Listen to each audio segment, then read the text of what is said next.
નમસ્કાર મિત્રો, સ્વાગત છે તમારું આજના તાજા સમાચારોની અંદર। તો મિત્રો આજે આપણે આજના આ વિડીયોમાં ખેડૂત ભાઈઓને મિત્રો દેવા માફીને લઈ મોટા સમાચાર આવ્યા છે। ખેડૂતો માટે મિત્રો ખુશખબરો સામે આવી છે અને મિત્રો વાવાઝોડું અને ચોમાસાની અને મિત્રો વરસાદની ભારે આગાહી કરવામાં આવી છે અને મિત્રો અન્ય સમાચારોની મિત્રો માહિતી મેળવીશું આજના આ વિડીયોની અંદર। તો જે પણ મિત્રો આપણી આ ચેનલની અંદર નવા આવ્યા છે તે મિત્રોને ખાસ વિનંતી કરીશ કે ચેનલને મિત્રો જરૂરથી સબસ્ક્રાઇબ કરી લેજો। આજના મિત્રો પહેલા સમાચારની વાત કરીએ તો બજેટમાં ખેડૂતો માટે મહત્વની જાહેરાતો કરવામાં આવી છે। કઈ કઈ જાહેરાતો કરવામાં આવી છે તેની મિત્રો વાત કરીએ તો કૃષિ સંબંધિત ક્ષેત્રો માટે 1.52 લાખ કરોડની ફાળવણી 2 વર્ષમાં કરવામાં આવશે। 1 કરોડ ખેડૂતોને મિત્રો પ્રાકૃતિક ખેતી માટે પ્રોત્સાહિત કરવામાં આવશે અને તેલબિયાના ઉત્પાદન, સ્ટોરેજ અને માર્કેટિંગ માટે 10,000 બાયો ઇનપુટ સેન્ટરની સ્થાપના પણ કરવામાં આવશે। કૃષિ અને બાગાયતી પાકની 109 વધતી ઉપજ આપતી અને આબોહવા મુજબ અનુકૂળ જાત લોન્ચ કરવામાં આવશે। દેશના વધુ 5 રાજ્યોમાં મિત્રો કિસાન ક્રેડિટ કાર્ડ યોજના લોન્ચ કરવામાં આવશે, એટલે કે કિસાન ક્રેડિટ કાર્ડ લોન્ચ કરવામાં આવશે। 400 જિલ્લાઓમાં મિત્રો ડિજિટલ ખરીફ પાકનો સર્વે પણ કરવામાં આવશે। કઠોળ, તેલ અને બીજ વિસ્તરણ પર મિશન મિત્રો શરૂ કરવામાં આવશે। ત્યારબાદના મહત્વના મિત્રો સમાચારની વાત કરીએ તો અમદાવાદમાં રિક્ષા ચાલકોનું 24મી જુલાઈથી આંદોલન શરૂ થશે। તો આવતીકાલે અમદાવાદમાં નહીં મળે રિક્ષા કે ટેક્સી। તો મિત્રો 2.5 લાખ રિક્ષા અને 80,000 ટેક્સીના પૈડા સવારે 6 વાગ્યાથી થંભી જશે। બહારથી મિત્રો આવતા મુસાફરોને ભારે હાલાકી જોવા મળી શકે છે। રિક્ષા ચાલકો અને ટેક્સી દ્વારા આવતીકાલે બંધનું એલાન આપવામાં આવ્યું છે। રિક્ષા ચાલકો દ્વારા 2 માંગણીઓ કરવામાં આવી રહી છે કે ઓનલાઈન એપ્લિકેશન દ્વારા ચાલતા ગેરકાયદેસર સફેદ નંબર પ્લેટવાળા 2 વ્હીલર બંધ કરવામાં આવે અને ઓનલાઈન એપ્લિકેશન એટલે કે ઓનલાઈન ઉબેર અને રેપિડોની હેરાનગતિ બંધ કરવામાં આવે। આવતીકાલ સાંજ સુધીમાં સરકાર દ્વારા ચોક્કસ ઉત્તર નહીં આપવામાં આવે તો આ આંદોલન લંબાવવામાં આવી શકે છે। ત્યારબાદના મિત્રો મહત્વના સમાચારની વાત કરીએ તો દારૂની સાથે જપ્ત થયેલા વાહનોની તત્કાલ હરાજી કરવામાં આવશે। તો મિત્રો ગુજરાતમાં દારૂ કે નશાની હાલતમાં વાહન ચલાવતા વ્યક્તિ સાથે પોલીસે જપ્ત કરેલા વાહનો હવે મિત્રો પોલીસ હરાજી કરીને વેચાણ શરૂ કરી દેશે। રાજ્ય સરકારે નશાબંધી અધિનિયમ 1949 હેઠળ રાજ્ય 7 થતા વાહનોના તત્કાળ હરાજીથી વેચાણ માટે વટ હુકમ દ્વારા મિત્રો કાયદામાં સુધારો કર્યો છે, જેને રાજ્યપાલની મંજૂરી બાદ એકાદ સપ્તાહથી અમલમાં મિત્રો આપવામાં આવી જશે। ત્યારબાદના મિત્રો મહત્વના સમાચારની વાત કરીએ તો અંબાલાલ પટેલે કરી ઓગસ્ટ મહિનાને લઈ આગાહી।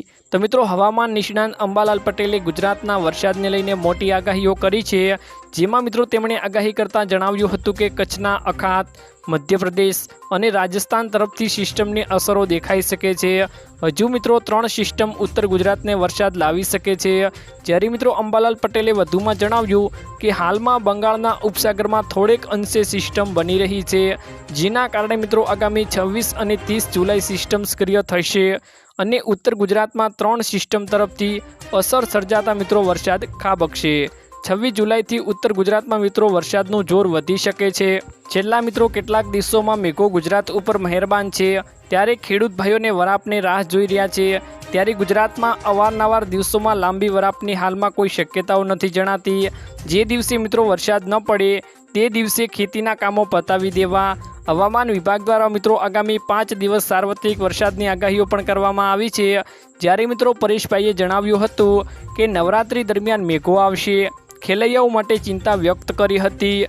હવામાન વિભાગની આગાહીના પ્રમાણે મિત્રો 27 તારીખથી વરસાદનું જોર થોડું ઘટશે, જોકે તેમાં મિત્રો હવામાન વિભાગ દ્વારા આગામી 5 દિવસ સુધી વરસાદની મિત્રો આગાહી કરવામાં આવી છે।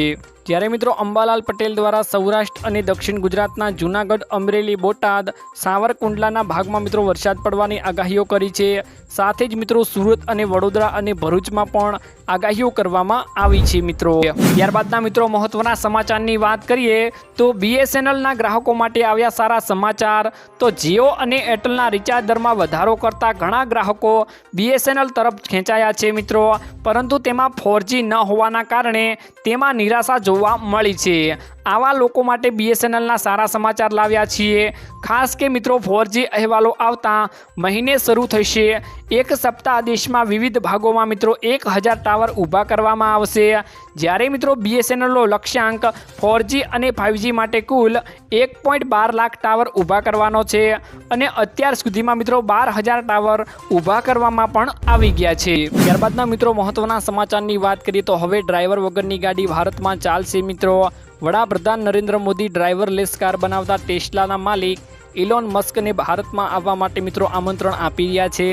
એવા સમયે ગડકરીએ હિંમતભેર આ વાત કરી હતી કે નીતિન ગડકરીએ મિત્રો ભારતમાં ડ્રાઈવરલેસ કારનો વિરોધ કર્યો હતો।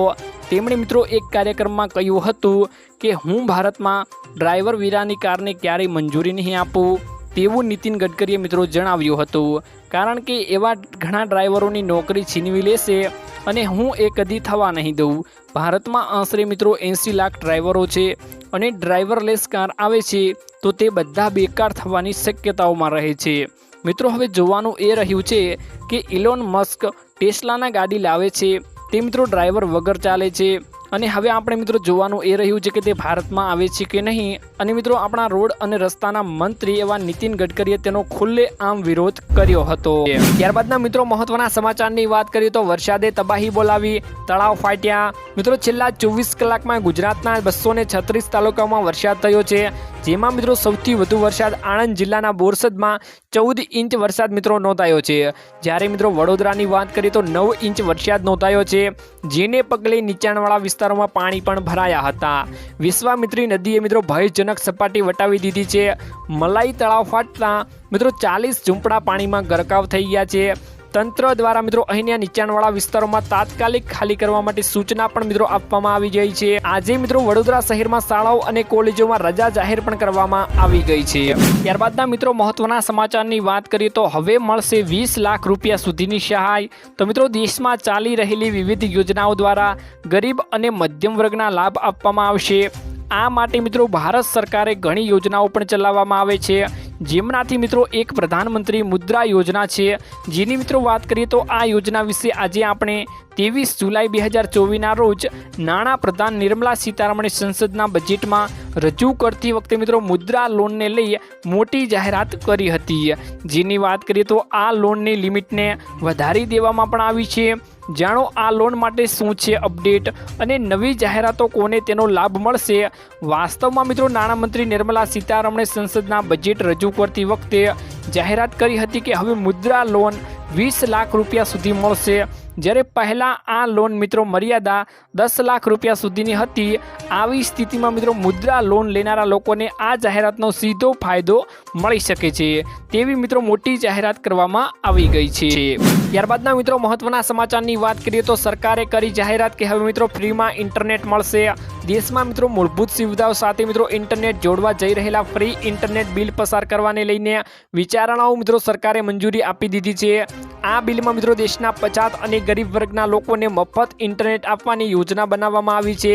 તેમાં મિત્રો ઉદ્દેશ્ય એ છે કે દેશના ગરીબો ડિજિટલ ઇન્ડિયાથી દૂર ન રહે, જેમાં મિત્રો સરકાર દ્વારા કોઈપણ ચાર્જ વિના ઇન્ટરનેટ મફત આપવામાં આવશે। ફ્રી ઇન્ટરનેટ બિલ ગયા વર્ષે ડિસેમ્બરમાં રાજ્યસભામાં રજૂ કરવામાં આવ્યું હતું। રાષ્ટ્રપતિએ મિત્રો ગૃહને આ બિલની વિચાર કરવાની ભલામણ પણ કરી હતી। આ બિલનું નામ મિત્રો રાઇટ ટુ ફ્રી ઇન્ટરનેટ આપવામાં પણ આવી ગયું છે। ત્યારબાદના મિત્રો મહત્વના સમાચારની વાત કરીએ તો બજેટમાં બીજી કેટલીક મહત્વની જાહેરાતો કરવામાં આવી છે, જેની મિત્રો વાત કરીએ તો 1 કરોડ ઘર માટે PM સૂર્ય ઘર મફત વીજળી યોજના શરૂ કરવામાં આવશે। PM ગરીબ કલ્યાણ અન્ન યોજના મિત્રો 5 વર્ષ માટે લંબાવવામાં આવી છે। 100 શહેરોમાં મિત્રો સાપ્તાહિક બજાર યોજના લાગુ કરવામાં આવશે। નાદારીના કાયદાને મિત્રો વધુ કડક બનાવવામાં આવશે।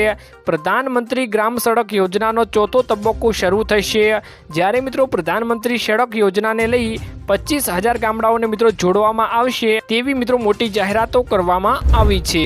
ત્યારબાદના મિત્રો મહત્વના સમાચારની વાત કરીએ તો બજેટમાં યુવાનો માટે મહત્વની મિત્રો જાહેરાતો કરવામાં આવી છે, જેની વાત કરીએ તો યુવાનો માટે બજેટમાં નવી યોજનાઓ, નવી નોકરીઓ માટેની યોજનાઓ, 50 લાખ નવી નોકરીઓનું સર્જન થશે। 2 કરોડ યુવાનોને DBTનો ફાયદો પણ થશે। મહિલાઓની ભાગીદારી વધારવા પર ભાર, વર્કિંગ વુમન માટે હોસ્ટેલ બનાવવામાં આવશે, 20 લાખ યુવાનોને ટ્રેનિંગ પણ આપવામાં આવશે અને 1 લાખ રૂપિયાથી ઓછા પગારની પહેલી નોકરી લાગવા ઉપર સરકાર 3 તબક્કામાં 15,000 રૂપિયા આપશે, જે સીધા EPFO એકાઉન્ટમાં મિત્રો જમા થશે તેવી મિત્રો મોટી બજેટમાં જાહેરાત કરવામાં આવી છે। ત્યારબાદના મિત્રો મહત્વના સમાચારની વાત કરીએ તો બક્ષીપંચના લોકો માટે મિત્રો આવ્યા ખુશીના સમાચાર। તો બક્ષીપંચ જાતિમાં આવતા બાળકોને જાતિના પ્રમાણપત્ર મેળવવા માટે મિત્રો વર્ષ 1 એપ્રિલ 1978 પહેલા જન્મેલા લોકોને જાતિના પુરાવા માટે સ્કૂલ લિવિંગ સર્ટિફિકેટની જરૂર પડતી હતી મિત્રો, જેના સંદર્ભમાં મિત્રો રાજ્ય સરકાર દ્વારા 6 જુલાઈ 2024થી નવો સુધારો લાવી સ્કૂલ લિવિંગ સર્ટિફિકેટ ના હોય તો તેના બદલે રેવન્યુ રેકોર્ડનો પુરાવા તરીકે મિત્રો માન્ય ગણવામાં આવશે તેવી મિત્રો મોટી જાહેરાત કરવામાં આવી છે અને બક્ષીપંચના લોકો માટે મિત્રો આ ખુશીના સમાચાર કહી શકાય। તો મિત્રો આજના આ વિડીયોમાં આટલું જ હતું। મળીશું એક નવા વિડીયોની સાથે, ત્યાં સુધી મિત્રો વિડીયોને એક લાઇક કરી ચેનલને મિત્રો જરૂરથી સબસ્ક્રાઇબ કરી